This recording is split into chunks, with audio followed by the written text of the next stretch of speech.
네, 그럼 2020 글로벌 기계기술 포럼 패널 토론을 시작하겠습니다. 이 자리에 카이스트 오준호 석좌 교수님, 또 큐렉소의 정성현 부사장님, 한국기계연구원 박찬훈 연구실장님 현장 참석하셨고요. 또 아까 발표하신 네이버랩스의 석상욱 대표님, 지금 화상으로 연결되어 있습니다. 석 대표님 안녕하십니까? 네, 안녕하세요. 네, 아까 발표 너무 잘 들었고요. 패널 토론 같이 임해 주셔서 감사드립니다. 아까 석 대표님께서도 잠깐 코로나 시대의 서비스 로봇에 대해 말씀해 주셨는데요. 아무래도 첫 번째 주제는 코로나 얘기를 하지 않을 수가 없을 것 같습니다. 지금 언택트, 비대면이 굉장히 화두가 되는 가운데 로봇 기술이 더 새롭게 각광받고 있는데요. 이 포스트 코로나 시대의 로봇 기술 어떻게 전망하시고 또 우리의 일상이 로봇으로 얼마나 달라질지 연사분들 생각이 궁금합니다. 아까 처음 발표해 주신 오준호 교수님께 먼저 마이크를 드리겠습니다. 이 로봇을 이용하는 건 절박성하고 관계 있다고 생각합니다.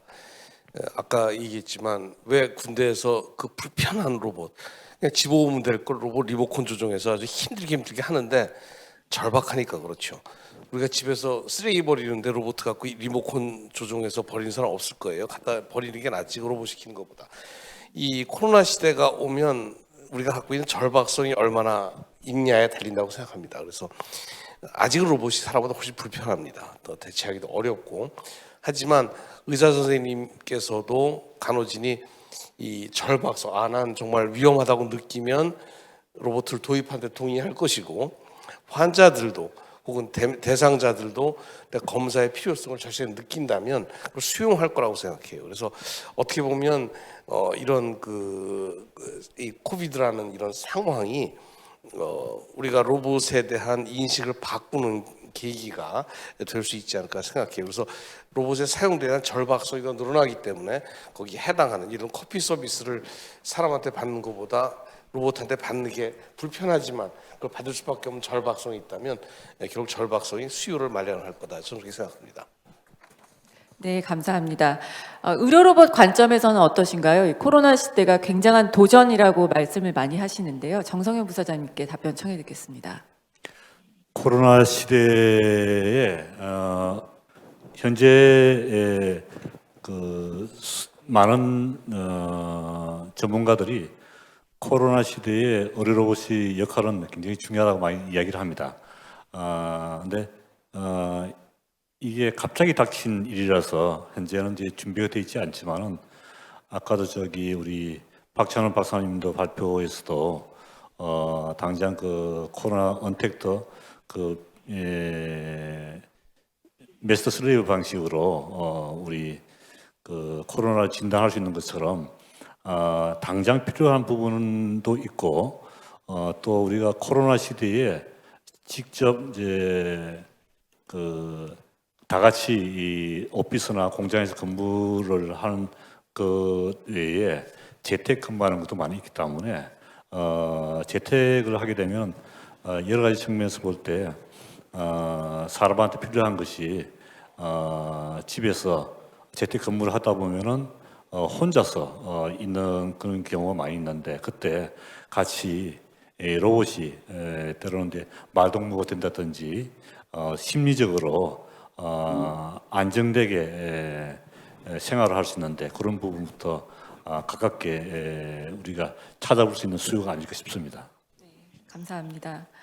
네이버랩스 석상욱 대표님께도 여쭤보겠습니다. 우리 일상 어떻게 변화하고 또 네이버랩스가 준비하고 있는 것들 아까 잠깐 소개해 주셨는데요. 조금 더 덧붙여 주실 수 있을까요?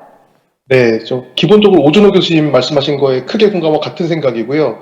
지금 언택트 수용성이 사회 전반에 걸쳐 확 증가했다고 생각을 합니다. 지금 예전에는 내가 선호한다거나 원해서 그런 기술들이 필요했다면 지금은 그 전염병에 대한 두려움이 있고 그래서 이런 로봇이 어쩔 수 없이 꼭 필요하다는 니즈가 생겼다고 생각을 하고요. 근데 문제는 지금 그 로봇 공학자로서 안타까운 점은 현재 코로나 상황에서 로봇이 별로 한 일이 없다고 생각을 합니다. 상용화 이전 기술은 이제 삶의 문제를 정말 해결할 수는 없다는 걸 저희가 다 목격한 셈이고요. 그래서 첨단 기술을 상용하기 위한 제도나 투자가 가속될 거라고 봅니다. 특히 이제 저희가 제가 집중해서 보는 것은 이제 배달이나 배송 수요에 대한 공급자의 맥시멈을 저희가 경험을 했고요. 그래서 물류 유통 구조적 변화 뭐 이쪽에부터 시작을 해서 굉장히 급속도로 이쪽이 발전하고 수용이 될 거라고 생각을 하고 있습니다. 네, 감사합니다. 지금 출연연들도 굉장히 발빠르게 대응하고 있는데요. 박찬훈 실장님 어떻게 생각하십니까?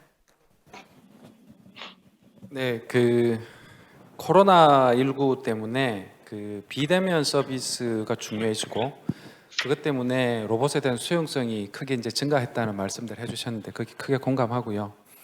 근데 석상욱 대표님 말씀대로 그럼에도 불구하고 아직 저희 주변에서 이렇게 로봇을 잘 찾아볼 수가 없죠. 근데 이런 비대면 서비스의 상황이 수요가 이제 증가하는 상황이 뭐 비단 이번 코로나19뿐 아니고 향후에도 유사한 상황 때문이든지 아니면 코로나19로 경험한 저희들의 경험치 때문이든지 그 상황이 상당히 좀 오랫동안 갈 수 있다고 생각합니다. 그래서 저희 이제 기술을 공급하는 사람들이 그런 상황이 좀 계속해서 이어질 거라고 이렇게 이제 거의 예측되고 있는 상황에서 저희들이 이제 사용될 수 있는 기술만 개발하면 저희 주변에서 높은 로봇에 대한 수용성을 바탕으로 이제 옛날과는 좀 다른 상황을 만들어낼 수 있을 것이라고 생각하고요.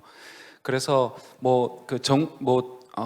어쨌든 정부의 정책도 그리고 이제 좀 나눠야 되지 않을까 싶어요. 굉장히 먼 미래를 바라보고 하는 로봇 기술의 개발도 있을 수 있겠지만 당분간 지속될 이러한 상황들에서 이렇게 좀 단기간 내에 개발해서 투입할 만한 기술의 개발들도 이제 동시에 개발될 필요가 좀 있을 것이라고 생각하고 있습니다. 네, 지금 정책 얘기를 또 해주셨는데요. 자연스럽게 정책 이야기로 이어가 보겠습니다. 아마 지금 관련 부처에서도 이번 포럼을 굉장히 관심 있게 보고 계시리라 생각합니다. 지금 스타트업 기업들 또 많은 대기업들이 이 로봇 시장에 굉장히 많이 뛰어들고 있습니다. 이 로봇 강국 대한민국이 되기 위해서 이런 기업들이 재빨리 세계 시장을 선점하기 위해서 우리가 어떤 정책을 펼쳐야 할지, 대한민국 로봇 육성 정책 어떤 방향성을 가져야 된다고 생각하시는지 의견을 한번 여쭙고 싶은데요. 이번에는 부사장님께 먼저 여쭤보겠습니다. 네, 우리나라가 산업용 로봇에서는 지금 세계적인 수준에 있고요. 또 특히 대기업이든지 아니면 중견기업을 중심으로 해가지고 사업을 좀 잘 하고 있고, 일본이든지 아니면 유럽에 산업용 로봇 강구하고 견주어서 전혀 저희들이 뒤떨어지지 않는 상태로 생각이 들고요. 아까 제가 말씀드린 어려운 로봇 분야에 대해서 말씀을 좀 드리면은 정부에서 이 어려운 로봇 부분은 미국이나 아니면 유럽에서 우리가 상당히 낙후되어 있습니다. 이제 시작 단계이고 이미 미국 같은 경우는 다빈치와 같이 전 세계 시장을 선점하고 있는 그리고 아주 어마어마한 시총을 가지고 있는 그런 회사입니다만 국내에는 이제 시작 단계인데 이를 위해 가지고 한 3가지 정도가 정부가 해야 될 일이 있다고 생각이 드는데 먼저 제가 아까 발표에서도 말씀드렸지만은 우리 이 어려 쪽에 일을 하는 이런 분야의 회사들은 대부분 다 좀 중견 중소기업들입니다. 이런 회사에서 예를 들어 가지고 식약처 인허가를 하는데 긴 시간, 예를 들어 2년 이상이든지 거기에 따라 많은 자금이 소요되는데 그런 부분이 상당히 부담이 됩니다. 그래서 식약처를 중심으로 해서 의료 기기에 대한 인허가 제도에 대해서 좀 더 패스트 트랙으로 잘 이렇게 할 수 있도록 그런 부분이 지원이 필요하고요. 두 번째는 보험 수가 부분인데 우리가 아무리 국내에서 좋은 수술 로봇을 만들었다 손치더라도 보험 수가를 받지 않는 한은 국내에서 판매 실적을 쌓을 수가 없습니다. 왜냐하면 병원에서는 보험 수가가 있어야 구입을 하는 게 일반적인 예이기 때문에 그래서 보험 수가 제도에 대해서 좀 특별한 예외 제도를 좀 만들어서 보여서 쉽게 우리 의료 로봇 사업을 하는 사람들이 수가를 통해 가지고 국내 시장에 트랙 레코드를 쌓아서 세계 시장에 나갈 수 있도록 그렇게 말씀드리고 싶고요. 그다음에 끝으로는 현재 정부에서도 이 의료 로봇 사업을 좀 활성화하기 위해서 하고 있는 제도가 산자부나 보건복지부에서 실정 지원 사업 제도가 있습니다. 근데 그것은 굉장히 제한되어 있는 업체, 제한되어 있는 규모만 해당되기 때문에 실질적으로 사업을 시작한 회사, 스타트업 회사 입장에서 볼 때는 그게 큰 혜택이 된다고 좀 말씀드리기 좀 어렵습니다. 그래서 그 부분에 대해서는 정부에서 조금 더 전향적인, 저희 미래지향적인 생각을 가지고 지원 규모를 좀 더 대폭적으로 확대할 수 있으면 참 좋겠다, 그런 말씀을 드리고 싶습니다. 네, 감사합니다. 산업계의 생각을 좀 더 이어서 들어보겠습니다. 네이버랩스 석사욱 대표님. 네, 네, 네, 저는 말씀해 사실 주시죠. 교육 관점에서 좀 얘기를 하고 싶은데요.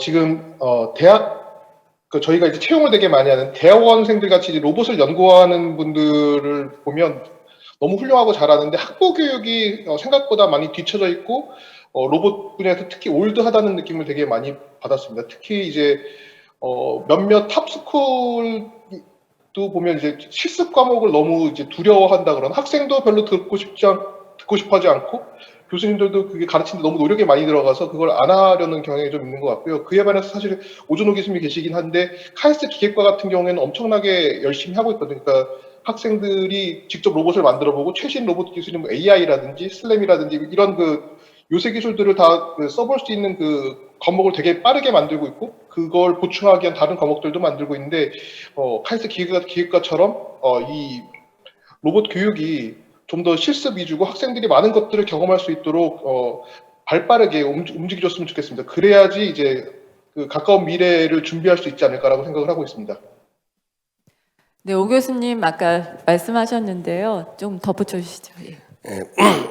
저도 쪽방 회사를 창업해서 운영을 하고 있습니다. 근데 실제로 뭐 이제 일단 그 규제 문제가 있어요.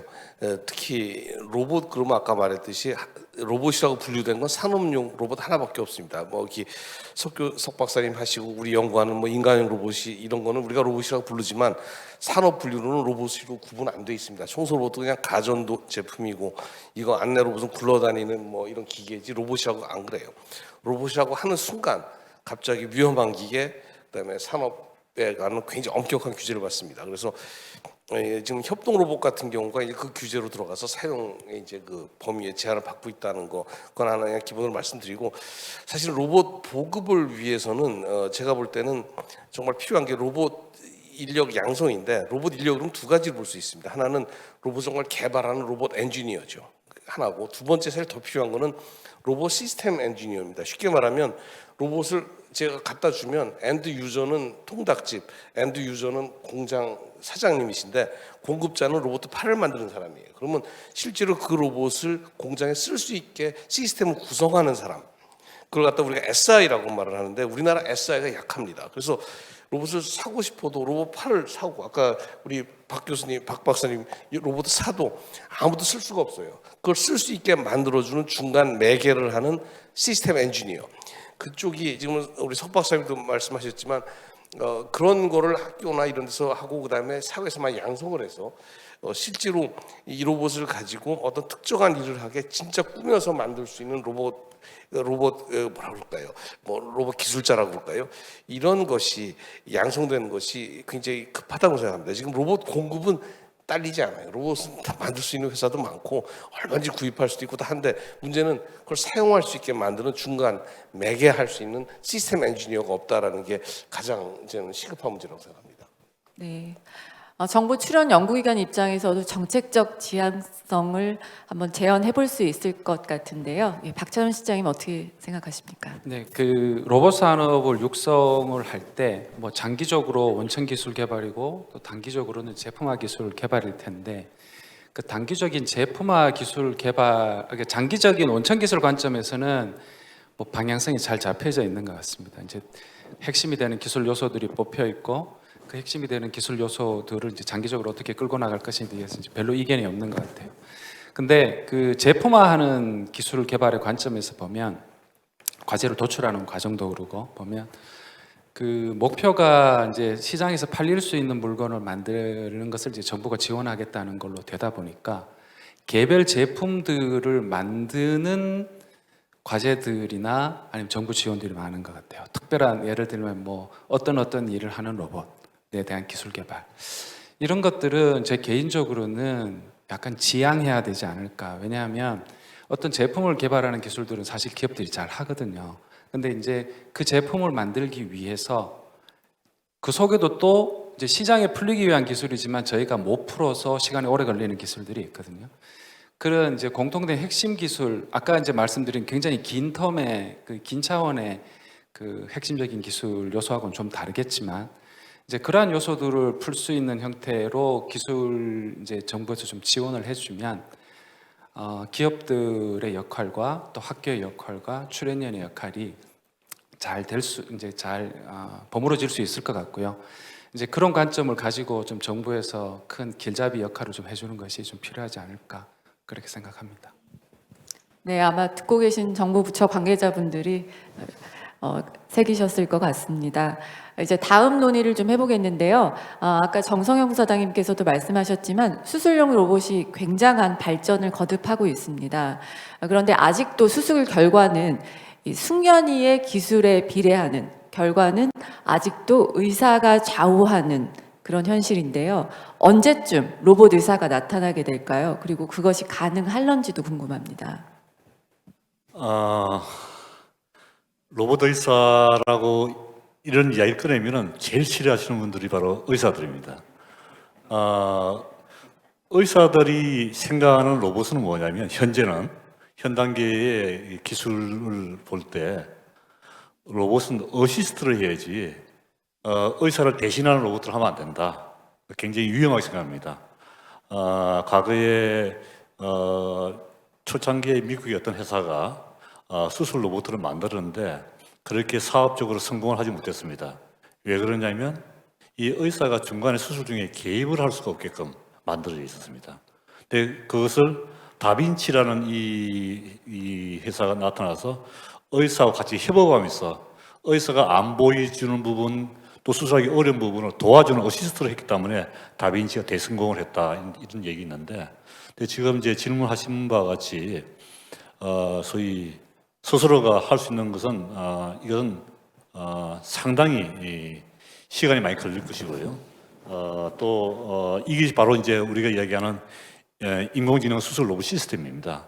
근데 인공지능 수술 로봇 시스템이 이제 되기 위해서는 몇 가지가 이제 필요한데 첫 번째는 이 로봇이 인체에 대한 해부학적으로 완전히 파악하고 있어야 되고 각 장기면 장기 뭐 이렇게 골격이 뼈면 뼈에 대해서 각 구조에 대해 가지고 정확하게 파악을 하고 있어야 되는 게 아주 기본이고요.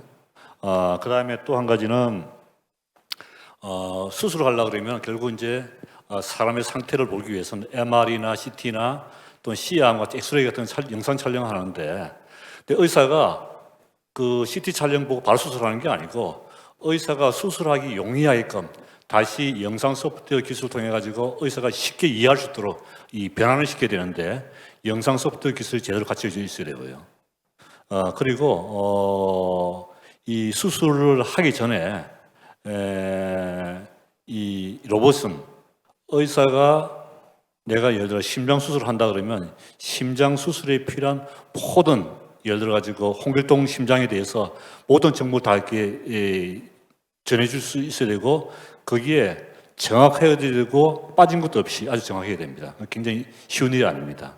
그 다음에 끝으로는 수술 중에 수술하다 보면 경우에 따라 가지고 수술을 잠깐 실수를 할 수 있는 부분인데 수술을 예를 들어 잘못되어 갈 때 그때 바로 로봇이 수술이 잘못되었습니다. 이렇게 바로 잡을 수 있고 그래서 이게 전체적으로 볼 때는 수술 전체를 시작에서부터 플래닝부터 최종적 수술이 끝날 때까지 모니터링까지 전체를 다 이렇게 총괄할 수 있는 그야말로 의사 그 못지않은 수준까지 돼야 되는데 근데 그렇게 되려고 그러면 생각해보면 굉장히 어려운 일인데 그래서 시간은 많이 걸리는데 언젠가는 될 것 같은데 의사들 제가 만나본 의사분들께 말씀도 들어보면은 예를 들어 가지고 뭐 앞으로 한 10년 내에는 참 어려울 것이다. 근데 그 뒤에는 모르겠다 이렇게 말씀들 많이 하십니다.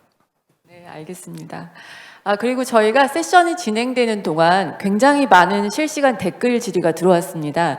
그중에 몇 가지만 추려서 좀 질문하겠는데요. 먼저 네이버랩스에 이건 어쩌면 영업 기밀을 물어보는 걸 수도 있겠는데요.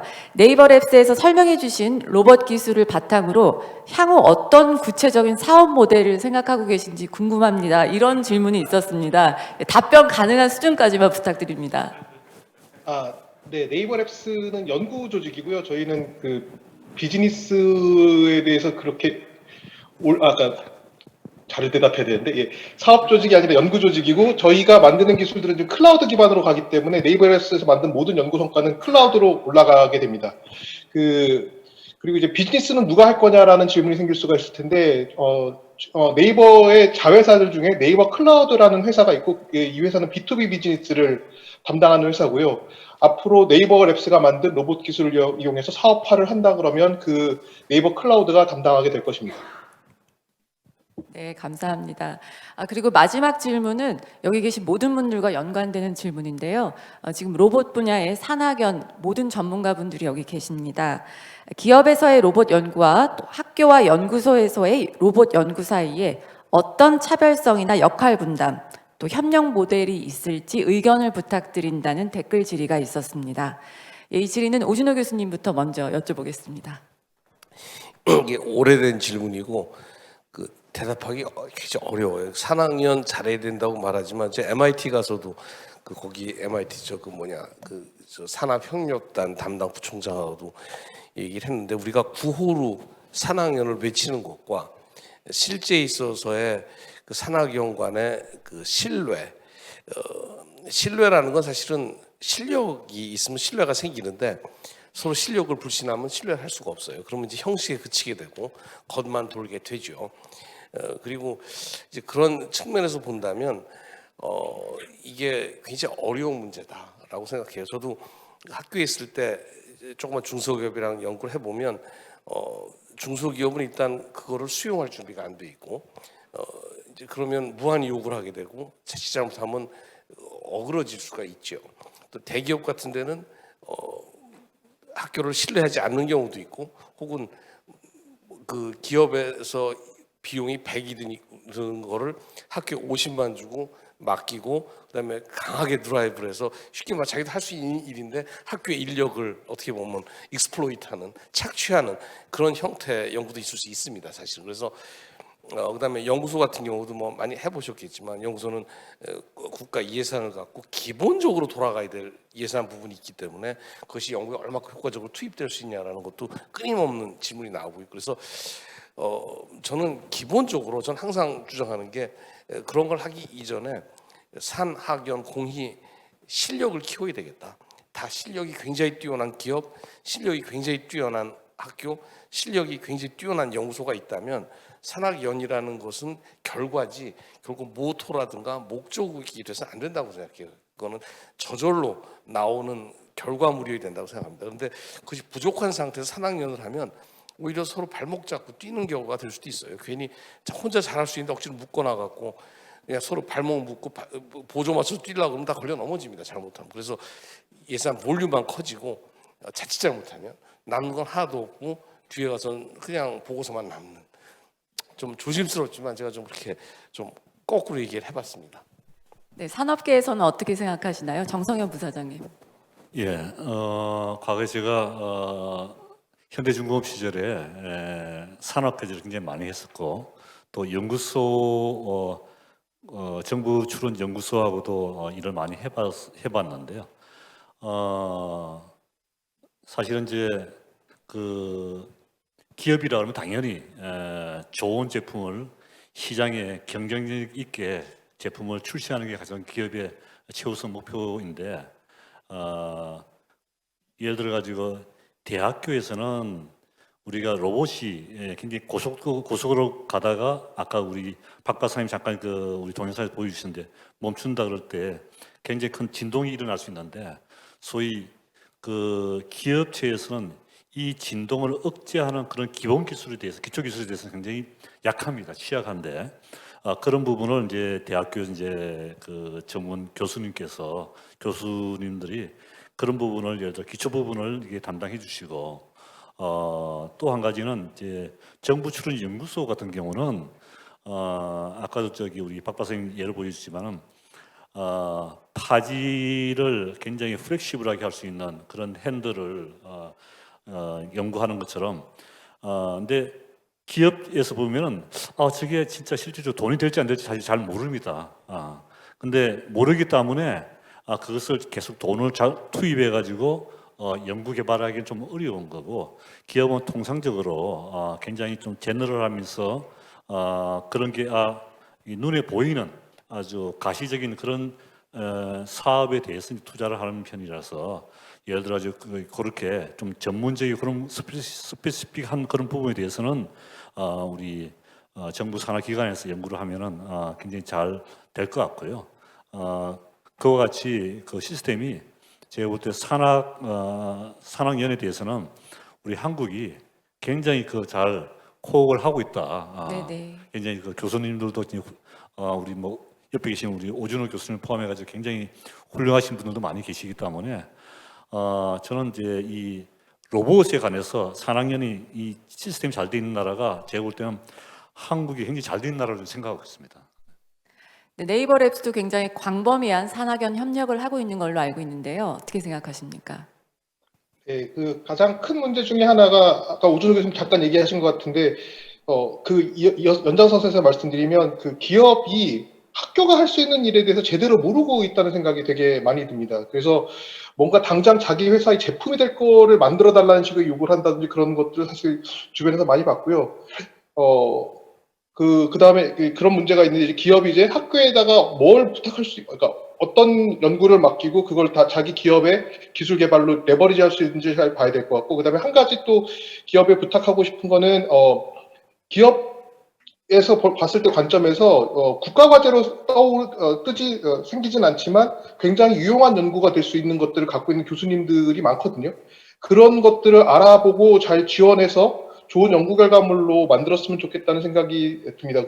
예를 들어서 네이버랩스에서 지금 연구한 엠비덱스 같은 경우에도 코리아텍, 그러니까 한국기술교육대학교 김용지 교수님이란 분이 지금 거의 4년 정도 장기적으로 개발하고 있는 로봇인데 아마 국가 가주로는 이런 로봇이 절대 나오지 않았을 거라고 생각을 하고 있거든요. 그래서 기업에서도 새로운 관점으로 그 기술을 바라보고 그걸 장기적으로 지원해줄 수 있는 그런 그 변화가 좀 필요하다고 생각을 하고 있습니다.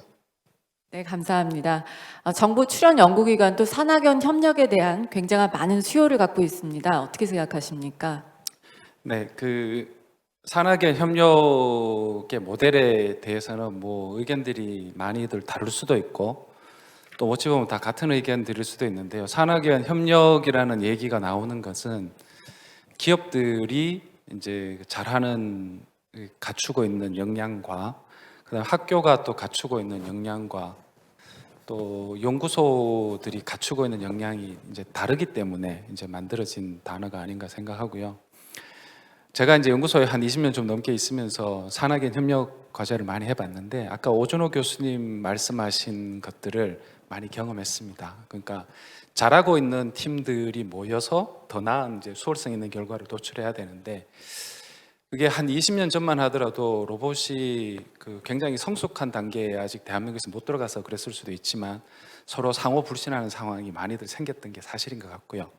근데 지금은 정부에서 그는 좀 투자 대비 이제 출력이 좀 미흡하다고들 이제 많이들 얘기하시지만 오랜 기간 동안 인력도 배출이 되고 그다음에 그 과정 동안에서 기업들의 역량도 좀 성숙하고 또한 제가 몸담고 있는 뭐 기관을 비롯해서 출연 연구소들이 지금 만들어내고 있는 성과들도 이제 과거를 생각을 해보면 굉장히 월등해져 있는 상태여서 이제 만나 보면 이제 적어도 이렇게 그 이름을 들으면 서로 알 수 있을 만한 기관들끼리는 서로 굉장히 특화된 영역들을 많이 가지고 있는 것 같아요. 그래서 공통된 어떤 목표를 가지고 뭐 억지로 만든다기보다는 근래에는 그 특화된 장점들을 가지고 서로 결합하는 경우가 많은 것 같고 그래서 이제 뭐 지금도 그렇지만 향후에 더 좋은 시너지를 낼 수 있지 않을까 생각이 되고요. 이제 또 하나 이제 정부에 좀 당부라고 그러면 이상하죠. 정부에 좀 제안을 드리고 싶은 것은 이제 간혹 보면 학교에서 하는 역할 학교가 이제 연구소가 결국 다 이제 연구의 역할이고 기업은 제품을 만드는 역할인데 그게 약간씩 오버랩 되게들 이제 여기는 경우가 많으신 것 같은데 제 생각에는 오버랩 될 게 전혀 없는 것이 연구소의 숫자보다는 학교의 숫자가 훨씬 많습니다. 그리고 연구원들의 숫자보다는 학생들의 숫자가 훨씬 많고요. 그래서 단위 기술의 측면에서 보면 단위 원천 기술의 측면에서 보면 학교들이 보유하고 있다고 보는 게 맞을 것 같고요. 이제 정부에서 투자하고 있는 이 정출연의 역할은 그 단위 기술들을 모아서 이제 그 의미 있는 어쨌든 보면 그 최종 상품은 아니지만 총합된 어떤 그 국가적 관점에서 꼭 해야 되는 연구 그 규모의 어떤 사업들을 해나가는 기관으로 자리하는 것이 맞다고 생각을 합니다. 그래서 뭐 네이버랩스가 그러하듯이 또는 정출연과 이제 학교들의 역할도 여러 학교들의 이제 유능한 교수님과 유능한 연구진들과 이제 코업을 통해서 그 정출연이 R&D를 직접 수행하는 기관의 역할도 하지만 에이전시의 역할도 수행을 해서 그것들을 이렇게 모아서 어떤 의미 있는 결과물을 만들어내는 기관으로 또 자리매김하는 것이 진정한 의미의 출연연과 학교를 이제 운영하는 효율적인 방식이 아닐까 그렇게 생각합니다. 네, 감사합니다. 이렇게 한 자리에 모이기 정말 힘든 귀한 분들을 모시고 오늘 패널 토론을 진행했는데요. 시간 관계상 여기서 마치도록 하겠습니다. 감사합니다. 감사합니다. 네, 즐거웠습니다. 석 박사님 오래간만입니다. 인사 멀리서 드립니다. 아직 연결되시나? 나가셨나 보다. 예, 직접 가서 했었어야 되는데 못했습니다. 난 여기 오시면 뵐 줄 알았더니 원격으로 하시네. 인사라도 이렇게 드려야지. 다음에 찾아뵙겠습니다. 우리 제 실험실 우리 졸업생들 다 열심히 하고 있죠. 네, 아까 영상에 나온 예, 오재성 박사도 학생들, 김인혁 박사도 네, 다들. 주역들이 다 예, 교수님 학생들입니다. 아, 예, 예. 잘 키워주시기 바랍니다. 네, 감사합니다. 패널 토론을 마치도록 하겠습니다.